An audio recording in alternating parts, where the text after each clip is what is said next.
Yo, yo, yo, what's up, crazy lovelies? I'm back at it once again with another part two series of alluring desires of past times, starting with the novel of Love, Wild, and Fair, written by Beatrice Small.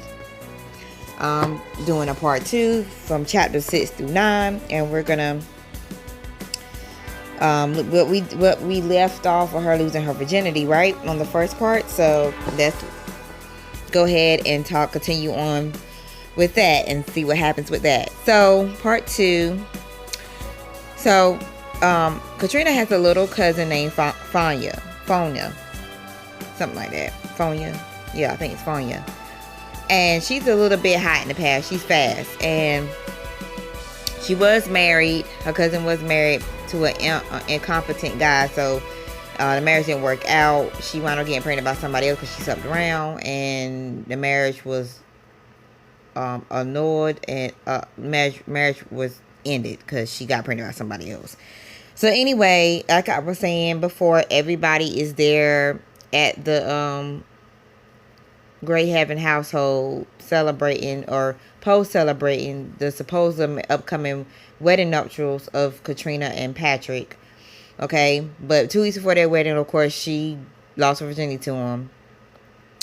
So her wicked little cousin found out she lost her virginity to Patrick. So she decided to make up a lie to kind of,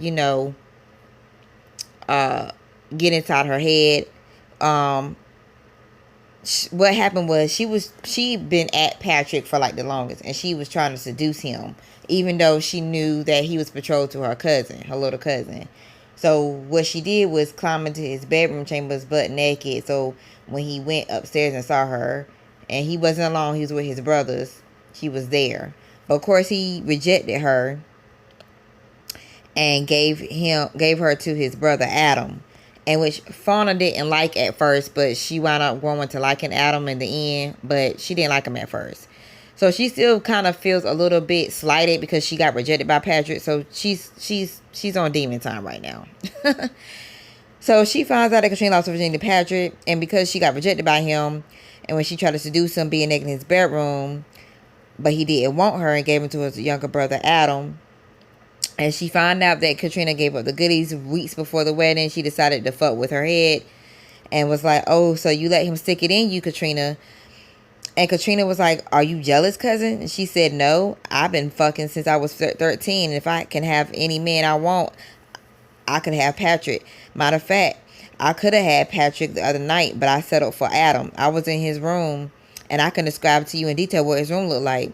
So she proceeded to do that. And of course, Katrina being hot-headed, got mad, stormed off, and she went to the stable manor, and she got on her horse and just left.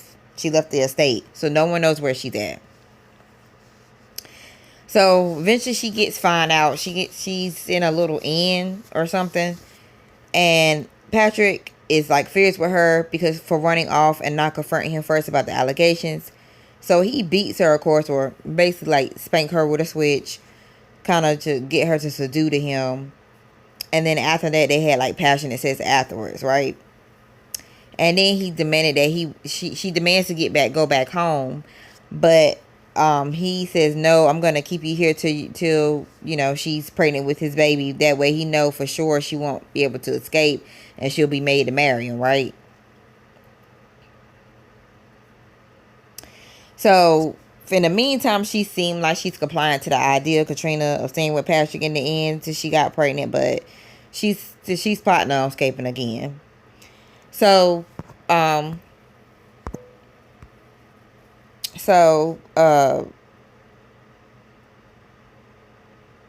let's see. So she gets pregnant.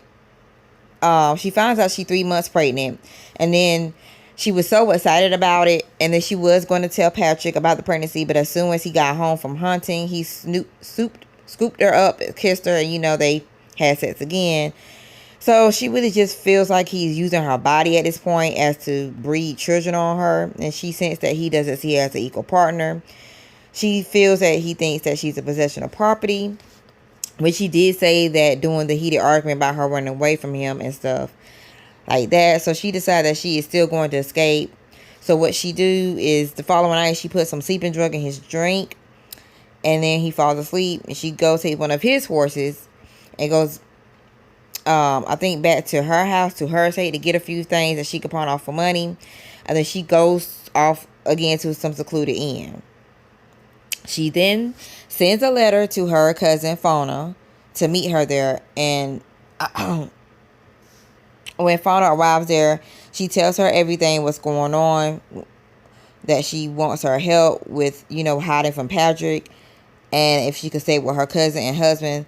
And her cousin sees that she's pregnant. Even though they're not the best of cousins, she agrees to help her and takes her to the house to hide her away, since her cousin and Adam are away in Paris. So Katrina would have the house to herself, and she has 2 servants that help look after her during her pregnancy. Okay, so months go by. Katrina is well into her pregnancy. Patrick and Katrina's uncle Charles are still looking for her now that they know that she's with child, which is to make the baby legitimate before it's born. Finally, during the Paris trip, Fauna and Adam finds out that Fauna have been helping Katrina to hide away. But before he could get angry with her about it, she tells him that what have transpired between her cousin and the Earl, and that all Katrina wants is for Patrick to respect her as a woman in her own right, and to accept her for who she is as an individual. Anyway, Patrick still needs to forward a letter to get sent to Patrick on behalf of his brother to know where Katrina is, because their thing goal is to make the baby legitimate. They don't want the baby born a bastard.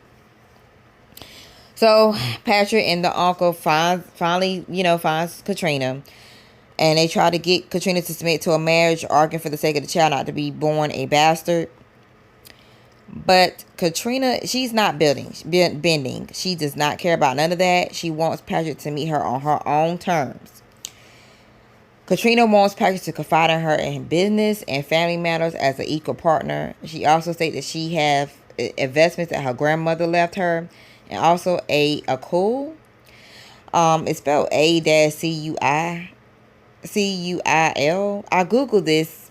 It means coffee or Pacific brand of coffee beans. So I believe she may imported some coffee.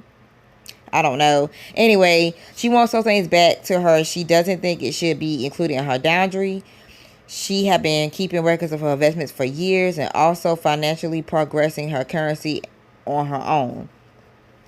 Yet Patrick is willing to give her back her investments. He's willing to give her back the coffee.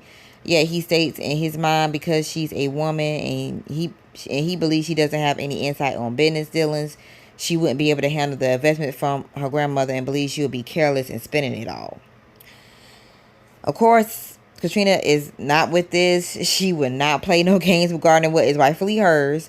She's about her business, and she tells Patrick straight up, if you can't meet the demands, then there's nothing to discuss. Like, basically, if you can't meet my demands and seeing me as a woman, an independent woman that has her own property, has been, looking after her own estate for years before you step us in the picture, we don't need to be talking about marriage. Then forget it, right? So she's like, you're going to come to her correct and meet her demands, or you can kick rocks. And that's what it is. So this is where we are. She's pregnant.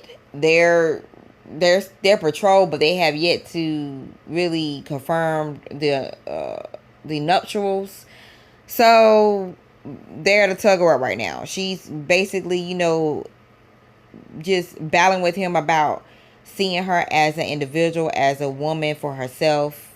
She knows that she's going to be a wife and a mother and all that things, but she's also Katrina Hay. She wants to be looked at as a equal partner. So that's where we're going to leave it off right now.